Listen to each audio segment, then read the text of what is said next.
ಸ್ನೇಹಿತರೆ, Iran ಯುದ್ಧದಿಂದಾಗಿ petrol, diesel, gas ಬಿಡಿ, ಈಗ ಅದಕ್ಕಿಂತ ಹೆಚ್ಚಾಗಿ ಇನ್ನೂ ತುಂಬಾ ಗಂಭೀರವಾಗಿರೋ ಸಮಸ್ಯೆ ಬರಬಹುದು. ರೈತರು ಬಳಸೋ ಗೊಬ್ಬರ, ಮನೆ ಕಟ್ಟೋಕೆ ಬೇಕಾಗಿರೋ ಸಿಮೆಂಟ್, ನೀವು ಬಳಸೋ ಪ್ಲಾಸ್ಟಿಕ್ ವಸ್ತು, ಅಷ್ಟೇ ಯಾಕೆ ಆಸ್ಪತ್ರೆಗಳಲ್ಲಿ ಎಮರ್ಜೆನ್ಸಿಗೆ ಬೇಕಾದ MRI ಸ್ಕ್ಯಾನಿಂಗ್ ಮೇಲೂ ಕೂಡ ಪರಿಣಾಮ ಉಂಟಾಗಬಹುದು. ಅವೆಲ್ಲ ಮುಂದೆ ದುಬಾರಿ ಆಗಲಿವೆ ಅಥವಾ ಬಂದಾಗೋ ಅಪಾಯವನ್ನ ಫೇಸ್ ಮಾಡ್ತವೆ. ಜಸ್ಟ್ 12 ದಿನಗಳ ಯುದ್ಧದಿಂದಾಗಿ ಇಡೀ ಜಗತ್ತಿನ ಕಮೋಡಿಟಿ ಸಪ್ಲೈ ಚೈನ್ ಪೂರ್ತಿಯಾಗಿ ಕಟ್ ಆಗಿದೆ. ಹಾಗಿದ್ರೆ ಮುಂದೇನು ಪೆಟ್ರೋಲ್, ಗ್ಯಾಸ್, ಈ ಎನರ್ಜಿ ಹೊರತಾಗಿ ಇನ್ನು ಯಾವೆಲ್ಲ ಕ್ಷೇತ್ರಗಳಿಗೆ ಇದರ ಪೆಟ್ಟು ಬೀಳತ್ತೆ? ಬರೀ ಇದ್ರ ಕಡೆ ಮಾತ್ರ ಫೋಕಸ್ ಮಾಡ್ತಿದ್ದೀವಿ, ಇಮಿಡಿಯೇಟ್ಲಿ ಬಿಸಿ ಗೊತ್ತಾಗುತ್ತೆ ಅಂತ. ಉಳಿದಂತೆ ಇನ್ನು ಯಾವ್ಯಾವ ವಸ್ತು ಮತ್ತು ಸರಕುಗಳ ಮೇಲೆ, ಕಮೋಡಿಟೀಸ್ ಮೇಲೆ ಪರಿಣಾಮ ಉಂಟಾಗುತ್ತೆ ಅಂತ ಕ್ವಿಕ್ ಆಗಿ ನೋಡ್ತಾ ಹೋಗೋಣ. ನೀವು ನೋಡ್ತಾ ಇದ್ದೀರಾ ಮಸ್ಮಗ ಚಾನಲ್, ನಾನು ಅಮರ್ ಪ್ರಸಾದ್.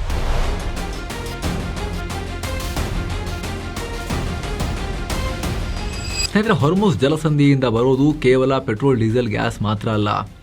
ದಿನನಿತ್ಯದ ಬಳಕೆಯ ಜಗತ್ತಿಗೆ ಬೇಕಾಗಿರೋ ವಸ್ತುಗಳ ಜೀವನಾಡಿ ಇದು. ಅಂಕಿಅಂಶಗಳನ್ನು ನೋಡಿದ್ರೆ ನೀವೇ ದಿಗ್ಭ್ರಮೆಗೊಳಗಾಗ್ಬೋದು. ಡೇಟಾ ಪ್ರಕಾರ ಇಲ್ಲಿ ಪ್ರತಿ ವರ್ಷ $1 ಟ್ರಿಲಿಯನ್ ಅಧಿಕ ಮೌಲ್ಯದ ನಾನ್ ಆಯಿಲ್ ವ್ಯಾಪಾರ ನಡೆಯುತ್ತೆ. 92 ಲಕ್ಷ ಕೋಟಿ ರೂಪಾಯಿಗೂ ಮೀರಿದ ದಿನ ಬಳಕೆ ಮತ್ತು ಕೈಗಾರಿಕಾ ವಸ್ತುಗಳು ಇಲ್ಲಿ ಪಾಸ್ ಆಗ್ತವೆ. ದಿನವೊಂದಕ್ಕೆ ಕೇವಲ ತೈಲ ಟ್ಯಾಂಕರ್ಗಳನ್ನು ಬಿಟ್ಟು 40ರಿಂದ 50 ಬೃಹತ್ ಡ್ರೈ ಬಲ್ಕ್ ಕ್ಯಾರಿಯರ್ ಮತ್ತು ಮೆಗಾ ಕಂಟೈನರ್ ಹಡಗುಗಳು ಈ ಮಾರ್ಗದಲ್ಲಿ ಸಂಚಾರ ಮಾಡ್ತವೆ. 11% ಜಾಗತಿಕ ಸಮುದ್ರ ವ್ಯಾಪಾರ ಈ ಸಂಧಿಯಲ್ಲಿ ನಡೆಯುತ್ತೆ. ದುಬೈನ ಜಬೆಲ್ ಅಲಿಯಂತಹ ಬೃಹತ್ ಟ್ರಾನ್ಸ್ಶಿಪ್ಮೆಂಟ್ ಪೋರ್ಟ್ಗಳು ಉಸಿರಾಡೋದೇ ಈ ದಾರಿಯಿಂದ. ಪ್ರಪಂಚದ ಅತಿದೊಡ್ಡ ಕಂಟೈನರ್ ಪೋರ್ಟ್ ಇದು. ಅತ್ಯಂತ ಬ್ಯುಸಿ ಪೋರ್ಟ್ ಅಂತ ಕರೆಸ್ಕೊಳ್ಳುತ್ತೆ. ಇದು ಎಕ್ಸ್ಪೋರ್ಟ್ ಹಬ್ ಆಗಿದ್ದು ಯುರೋಪ್, ಏಷ್ಯಾ ಮತ್ತು ಆಫ್ರಿಕಾ ಖಂಡಗಳಿಗೆ ಲಿಂಕ್ ಮಾಡಿಕೊಡುತ್ತೆ. ಇಂಡಸ್ಟ್ರಿಯಲ್ ಗೂಡ್ಸ್, ಎನರ್ಜಿ ಎಕ್ವಿಪ್ಮೆಂಟ್ಸ್ ಎಲ್ಲ ಇಲ್ಲಿಂದಲೇ ಆಮೇಲೆ ಹರಡುತ್ತೆ, ಸಪ್ಲೈ ಆಗುತ್ತೆ. ಆದ್ರೆ ಯುದ್ಧದಿಂದಾಗಿ ಈ ಮಾರ್ಗ ಕಂಪ್ಲೀಟ್ ಬಂದಾಗಿದೆ. ಕೋಟ್ಯಂತರ ಟನ್ ವಸ್ತುಗಳನ್ನು ಹೊತ್ತ ಸಾವಿರಾರು ಹಡಗುಗಳು ಅಲ್ಲಲ್ಲಿ ನಿಂತ್ಕೊಂಡು ಬ್ಲಾಕ್ ಆಗಿ ಸ್ಟಕ್ ಆಗಿವೆ. ಸಮುದ್ರದ ಮೇಲೊಂದು ಬೃಹತ್ ಟ್ರಾಫಿಕ್ ಜಾಮ್ ಸೃಷ್ಟಿಯಾಗಿದೆ. ಇದು ಕೇವಲ ತೈಲ, ಗ್ಯಾಸ್ ಬಿಕ್ಕಟ್ಟಲ್ಲ, ಇಡೀ ಜಾಗತಿಕ ಸಪ್ಲೈ ಚೈನ್ನ ಕತ್ತು ಹಿಸುಕೋ ಘಟನೆ ಇದು. ರೈತರಿಗೆ ಯೂರಿಯಾ ಶಾಕ್, ಎಲೆಕ್ಟ್ರಾನಿಕ್ಸ್ ಬೆಲೆ ಡಬಲ್. ಸ್ನೇಹಿತರೆ, ಬ್ಲಾಕ್ ಆಗಿರೋ ಕಮೋಡಿಟೀಸ್ ಅಲ್ಲಿ ಅತಿ ಮುಖ್ಯವಾಗಿರೋದಂದ್ರೆ ರಸಗೊಬ್ಬರ. ಮಿಡಲ್ ಈಸ್ಟ್ ನ ಟೆನ್ಷನ್ ನೇರವಾಗಿ ನಮ್ಮ ರೈತರಿಗೆ ಪೆಟ್ಟು ಕೊಡೋ ಆತಂಕ ಇದೆ. ಪ್ರಪಂಚದ 40ರಿಂದ 50% ರಸಗೊಬ್ಬರ, ಅದರಲ್ಲೂ ಕೂಡ ಮುಖ್ಯವಾಗಿ ಕೃಷಿಗೆ ಬೇಕಾದ ಯೂರಿಯಾ ಬರೋದು ಇದೇ ಗಲ್ಫ್ ಭಾಗದಿಂದ. ಈಗ ಸಪ್ಲೈ ನಿಂತಿರೋದ್ರಿಂದ ಏನಾಗಿದೆ ಅಂತ ಹೇಳಿದ್ರೆ, ಅಂತಾರಾಷ್ಟ್ರೀಯ ಮಾರುಕಟ್ಟೆಯಲ್ಲಿ ಕೇವಲ ಒಂದೇ ವಾರದಲ್ಲಿ 1 ಟನ್ ಯೂರಿಯಾ ಬೆಲೆ $80 ಹೆಚ್ಚಾಗಿದೆ. ಅಂದ್ರೆ ಬಿಕ್ಕಟ್ಟಿಗೂ ಮುನ್ನ $470 ಇದ್ದ ರೇಟ್ ದಿಢೀರಂತ $550 ಆಸುಪಾಸಿಗೆ ಬಂದಿದೆ. ಇತ್ತ ಹೊರಗಡೆಯಿಂದ ಸಪ್ಲೈ ನಿಂತಿದೆ. ನಮ್ಮಲ್ಲೇ ಪ್ರೊಡ್ಯೂಸ್ ಮಾಡ್ಕೊಳ್ಳೋಣ ಅಂದ್ರೆ ಅಲ್ಲೂ ದೊಡ್ಡ ಪೆಟ್ಟು ಬಿದ್ದಿದೆ.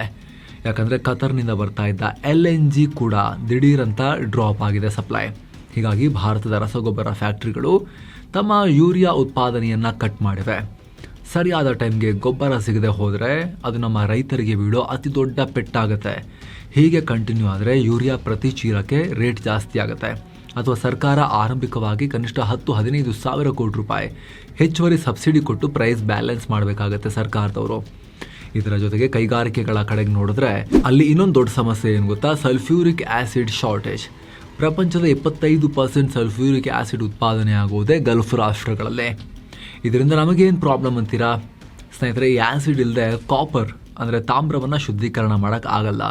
ಯಾವಾಗ ಗಲ್ಫ್ನಿಂದ ಈ ಆ್ಯಸಿಡ್ ಸಪ್ಲೈ ನಿಂತು ಹೋಯಿತೋ ತಾಮ್ರದ ಶುದ್ಧೀಕರಣ ವೆಚ್ಚ ವಿಪರೀತ ಜಾಸ್ತಿ ಆಗುತ್ತೆ.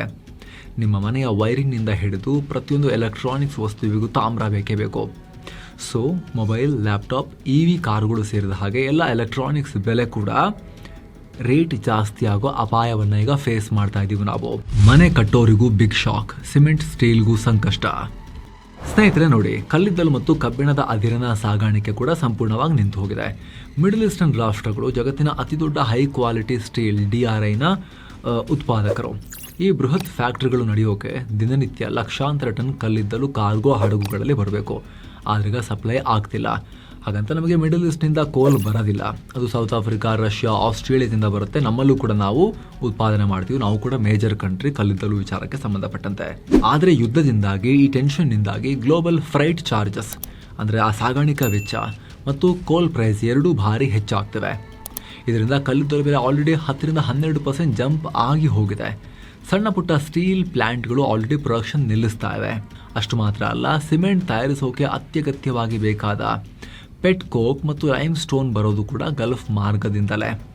ಭಾರತ 2023 ಡೇಟಾ ಪ್ರಕಾರ ಒಂದೇ ವರ್ಷ 79% ಸುಣ್ಣದ ಕಲ್ಲನ್ನು UAE ಒಂದರಿಂದಲೇ ತರಿಸ್ಕೊಂಡಿತ್ತು. ಇದರ ನೇರ ಪರಿಣಾಮ ಏನು ಅಂತ ಹೇಳಿದ್ರೆ ಮುಂದಿನ ದಿನಗಳಲ್ಲಿ ಭಾರತದಲ್ಲಿ ಸಿಮೆಂಟ್ ಮತ್ತು ಸ್ಟೀಲ್ ಬೆಲೆ ಭಾರಿ ಪ್ರಮಾಣದಲ್ಲಿ ಏರಿಕೆಯಾಗೋ ಸಾಧ್ಯತೆ ಇದೆ. ಅಂದರೆ ನೀವು ಕಷ್ಟಪಟ್ಟು ಕೂಡಿಟ್ಟ ದುಡ್ಡಲ್ಲಿ ಒಂದು ಮನೆ ಕಟ್ಟಬೇಕು ಅಂತ ಪ್ಲಾನ್ ಮಾಡಿದ್ರೆ ನಿಮ್ಮ ಬಜೆಟ್ ಲೆಕ್ಕಾಚಾರ ಪೂರ್ತಿ ಉಲ್ಟಾ ಆಗೋ ಚಾನ್ಸಸ್ ಇದೆ. ಕತಾರ್ ಕ್ಲೋಸ್, ಆಸ್ಪತ್ರೆಗಳಲ್ಲಿ ಸ್ಕ್ಯಾನಿಂಗ್ ಬಂದ್. ಸ್ನೇಹಿತರೆ, ಇಲ್ಲೇನ್ ಪ್ರಾಬ್ಲಮ್ ಗೊತ್ತಾ? ಹೀಲಿಯಂ ಗ್ಯಾಸ್ ಕೊರತೆ. ಇಲ್ಲಿ ಕೆಲವರು ಹೀಲಿಯಂ ಅಂದ್ರೆ ಬಲೂನ್ಗಳಿಗೆ ಗ್ಯಾಸ್ ತುಂಬಿ ಹಾರಿಸ್ತಾರಲ್ಲ, ಅದನ್ನ ನೋಡಿರ್ಬೋದು. ಆದ್ರೆ ಮೆಡಿಕಲ್ ಫೀಲ್ಡ್ ನಲ್ಲಿ ಜೀವರಕ್ಷಕ ಇದು. ಪ್ರಪಂಚಕ್ಕೆ ಬೇಕಿರೋ ಒಟ್ಟು ಹೀಲಿಯಂನಲ್ಲಿ 36 to 40% ಬರೋದು ಕತಾರ್ನಿಂದ. ಅಮೆರಿಕ ಬಿಟ್ರೆ ಜಗತ್ತಿನ ಅತಿ ದೊಡ್ಡ ಹೀಲಿಯಂ ಉತ್ಪಾದಕ ರಾಷ್ಟ್ರ ಇದು. ಆದ್ರೀಗ ಈ ಗಲ್ಫ್ ಸಂಘರ್ಷದಿಂದಾಗಿ ಕತಾರ್ನಿಂದ ಸಪ್ಲೈ ಸಂಪೂರ್ಣ ಬಂದ್ ಆಗಿದೆ. ಇದರಿಂದ ಆಸ್ಪತ್ರೆಗಳಲ್ಲಿರೋ MRI ಸ್ಕ್ಯಾನರ್ಗಳು ನಿಂತು ಹೋಗುವ ಆತಂಕ ಶುರುವಾಗಿದೆ. MRI ಮಷಿನ್ಗಳಲ್ಲಿರೋ ಬೃಹತ್ ಮ್ಯಾಗ್ನೆಟ್ಸ್ ಕೆಲಸ ಮಾಡಬೇಕು ಅಂದರೆ ಅವುಗಳನ್ನು -269°C ತಾಪಮಾನದಲ್ಲಿ ಕೂಲ್ ಆಗಿ ಇಡಬೇಕು. ಈ ಕೂಲಿಂಗ್ ಪ್ರಾಸೆಸ್ಗೆ ಲಿಕ್ವಿಡ್ ಹೀಲಿಯಂ ಬೇಕೇ ಬೇಕು. ಈ ಹೀಲಿಯಂ ಸಪ್ಲೈ ಇಲ್ಲದೆ ಆ ಮ್ಯಾಗ್ನೆಟ್ಗಳು ಸ್ವಲ್ಪ ಬಿಸಿಯಾದರೂ ಕೂಡ ಕೋಟಿಗಟ್ಟಲೆ ಬೆಲೆ ಬಾಳೋ ಸ್ಕ್ಯಾನರ್ ಕಂಪ್ಲೀಟ್ ಹಾಳಾಗಿ ಹೋಗ್ತವೆ. ಸದ್ಯಕ್ಕೆ ದೊಡ್ಡ ಆಸ್ಪತ್ರೆಗಳಲ್ಲಿ ಸ್ವಲ್ಪ ದಿನಕ್ಕಾಗುವಷ್ಟು ಸ್ಟಾಕ್ ಇರಬಹುದು.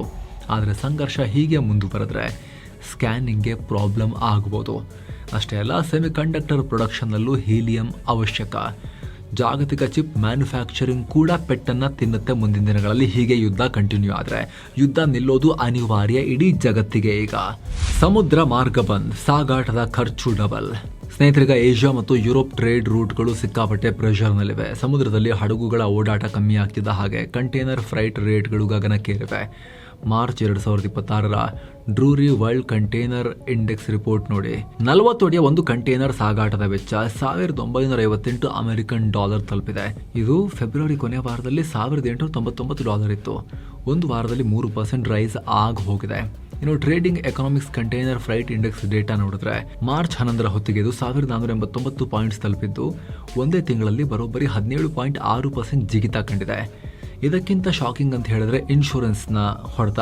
ಮಿಡಲ್ ಈಸ್ಟ್ ಉದ್ವಿಗ್ನತೆ ಭೀತಿಯಿಂದಾಗಿ ರೆಡ್ ಸಿ ಮತ್ತು ಗಲ್ಫ್ ರೂಟ್ನಲ್ಲಿ ಬರೋ ಹಡಗುಗಳಿಗೆ maritime war risk insurance ಹಾಕಲಾಗ್ತಿದೆ.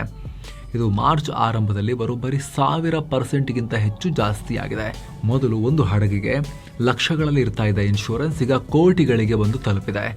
Extra ಹಣವನ್ನು ಶಿಪ್ಪಿಂಗ್ ಕಂಪನಿಗಳು ಕೈಯಿಂದ ಕೊಡಲ್ಲ. ವಸ್ತುಗಳ ರೇಟ್ ಜಾಸ್ತಿ ಮಾಡಿ ನಮ್ಮಿಂದಲೇ ವಸೂಲಿ ಮಾಡಬೇಕಾಗತ್ತೆ.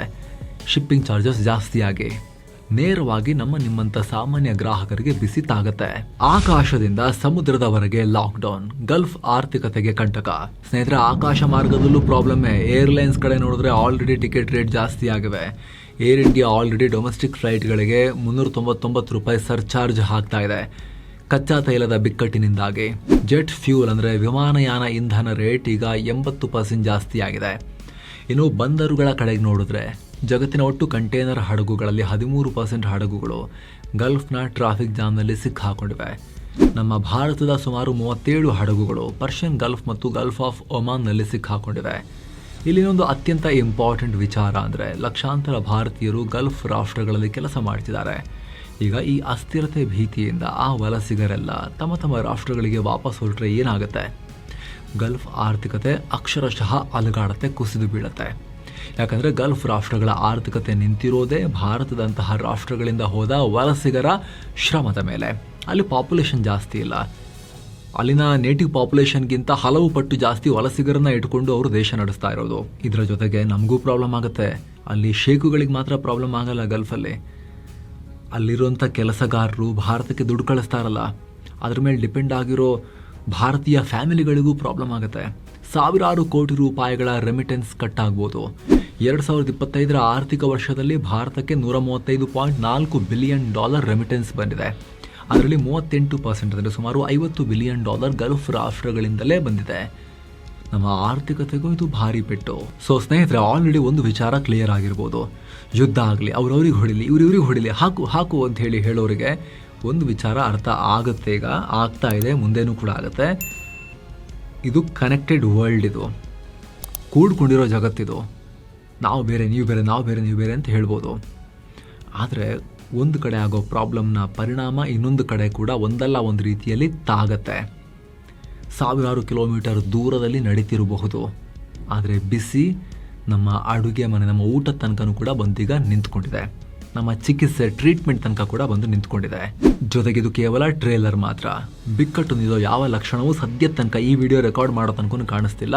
ನಾವು ಹೊಡಿತೀವಿ ಅಂತೇಳಿ ಎರಡೂ ಕಡೆಯವರು, ಇರಾನ್ನವರು ಅಷ್ಟೇ, ಇಸ್ರೇಲ್ ಅಮೆರಿಕನೂ ಅಷ್ಟೇ, ಯುದ್ಧವನ್ನು ಜಾಸ್ತಿ ಮಾಡೋ ರೀತಿನೇ ಕೂಗಾಡ್ತಾ ಇದ್ದಾರೆ. ಇದರ ಪರಿಣಾಮ ಸ್ನೇಹಿತರೆ ತುಂಬ ಘೋರ ಆಗ್ಬೋದು. ಆಲ್ರೆಡಿ ಜನ ಭಯಭೀತಗೊಂಡು ಅನಗತ್ಯ ಪ್ರಯಾಣಗಳನ್ನು ಕಟ್ ಮಾಡ್ತಿದ್ದಾರೆ. ಅನಗತ್ಯ ಖರ್ಚುಗಳಿಗೆ ಕಡಿವಾಣ ಹಾಕಿ ಶಾಪಿಂಗ್ ಎಲ್ಲ ಬಂದ್ ಮಾಡ್ಕೊಂಡು ತಡಿಯೋ, ನಾಳೆ ಏನಂತ ಗೊತ್ತಿಲ್ಲ, ದುಡ್ಡು ಇಟ್ಕೊಳ್ಳೋಣ ಅಂತ ಮುಖ ಮಾಡ್ತಿದ್ದಾರೆ ಆ ಕಡೆಗೆ, ಸೇವಿಂಗ್ಸ್ ಕಡೆಗೆ ಅಥವಾ ಉಳಿತಾಯದ ಕಡೆಗೆ. ಇದರಿಂದ ಏನಾಗುತ್ತೆ ಸ್ನೇಹಿತರೆ, ಎಕಾನಮಿ ಸ್ಲೋ ಡೌನ್ ಆಗುತ್ತೆ. ಮಾರ್ಕೆಟಲ್ಲಿ ಆಲ್ರೆಡಿ ಡಿಮಾಂಡ್ ಇಲ್ಲ ಅಂತ ನಾವು GST ಎಲ್ಲ ರೇಟ್ ಎಲ್ಲ ಕಟ್ ಮಾಡಿ, ಇನ್ಕಮ್ ಟ್ಯಾಕ್ಸ್ ಕೂಡ ಕಮ್ಮಿ ಮಾಡಿ ಜನ ಪರ್ಚೇಸ್ ಮಾಡಲಿ ಅಂತ ಹೇಳಿ ಪ್ರೋತ್ಸಾಹ ಕೊಡ್ತಾ ಇದ್ವಿ. ಸರ್ಕಾರದ ಕಡೆಯಿಂದ ಅದು ನಡೀತಾ ಇತ್ತು. ಆದ್ರೀಗ ಜನ ಮತ್ತೆ ಗಾಬರಿ ಬಿದ್ದು ಎಕಾನಮಿಯಲ್ಲಿ ಡಿಮಾಂಡೇ ಬಿದ್ದು ಹೋಗಿ ಆರ್ಥಿಕತೆ ಸ್ಲೋ ಡೌನ್ಗೆ ಹೋಗೋ ಅಪಾಯವನ್ನು ಫೇಸ್ ಮಾಡ್ತಾ ಇದ್ದೀವಿ. ಇದಕ್ಕೆ ಸಂಬಂಧಪಟ್ಟಂತೆ ಆಗೋ ಪ್ರತಿ ಬೆಳವಣಿಗೆಯನ್ನ ಡೀಟೇಲ್ ಆಗಿ, ಸುಮ್ಮನೆ ಮೇಲ್ಮಟ್ಟದ ಮಾಹಿತಿಯಲ್ಲ, ಇನ್ ಡೆಪ್ತ್ ಆಗಿ ತಲುಪಿಸ್ತಾ ಹೋಗುವ ಪ್ರಯತ್ನವನ್ನು ನಾವು ಮಾಡ್ತಾನೆ ಇರ್ತೀವಿ ಸ್ನೇಹಿತರೆ, ಇದೇ ರೀತಿ. ಸೊ ದಯವಿಟ್ಟು ಸಬ್ಸ್ಕ್ರೈಬ್ ಮಾಡಿ, ಹಾಗೆ ವಿಡಿಯೋ ಕೆಳಗಿರೋ ಜಾಯಿನ್ ಬಟನ್ ಮೂಲಕ ಮಸ್ತ್ಮಗ ಪ್ರೀಮಿಯಂ ಮೆಂಬರ್ ಆಗೋದನ್ನು ದಯವಿಟ್ಟು ಕನ್ಸಿಡರ್ ಮಾಡಿ ಅನ್ನೋದು ನಿಮ್ಮದೇ ನಮ್ಮ ಮನವಿ.